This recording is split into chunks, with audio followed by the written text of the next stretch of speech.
थोड़ा सा आटा सस्ता करेंगे, क्या फ़र्क पड़ेगा उससे। आप बिजली 7-8 रुपए महंगी करने जा रहे हैं, तेल आपने महंगा किया और कहते हैं मैं अभी और महंगा करेंगे। जो इमरान खान का हाल हुआ, आपका इससे बुरा हाल हो। जान छुड़ाएं IMF से, उनकी शर्तें मानना बंद करें, लोगों की फलाह में पैसे खर्च।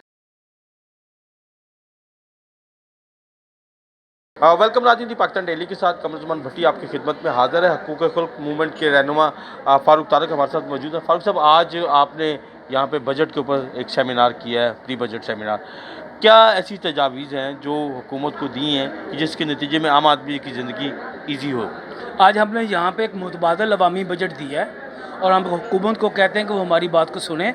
हम ये कह रहे हैं कि तालीम पर कम से कम बजट का 10% हिस्सा खर्च करें, सेहत के ऊपर 10% खर्च करें, अखराजात अपने कम करें जो गैर तरक्की अखराजात हैं, कर्ज़े देने बंद करें और ये जो IMF की शराइत को मानते हैं, इन शर्तों को मानना बंद कर दें। जो गंदा काम ये इमरान खान कर रहा था, वही गंदा काम आपने शुरू कर लिया है।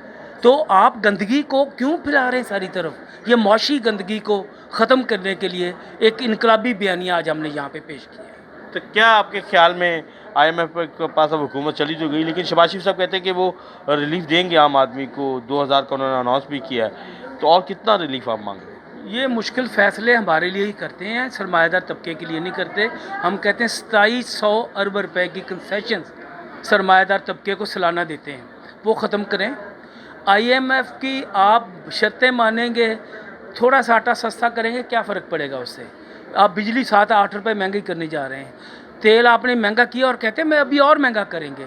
तो इनको लोग बताएंगे, ये मैं बता रहा हूँ मुस्लिम लीग नून वालों को। आप अगर ये समझते हैं ना कि अब हम थोड़ा सा मुश्किल फ़ैसला कर लें, बाद में ठीक कर लेंगे, जो इमरान खान का हाल हुआ, आपका इससे बुरा हाल होगा। ये हम मुस्लिम लीग को वाज़े कह रहे हैं। जान छुड़ाएं IMF से, उनकी शर्तें मानना बंद करें, लोगों की फलाह में पैसे खर्च करें। लोगों की फलाह के लिए पैसे खर्च करें और ये बजट भी अवामी बजट बनाएं और अमीर तबके की बजाय गरीब तबके को सहूलतें दें।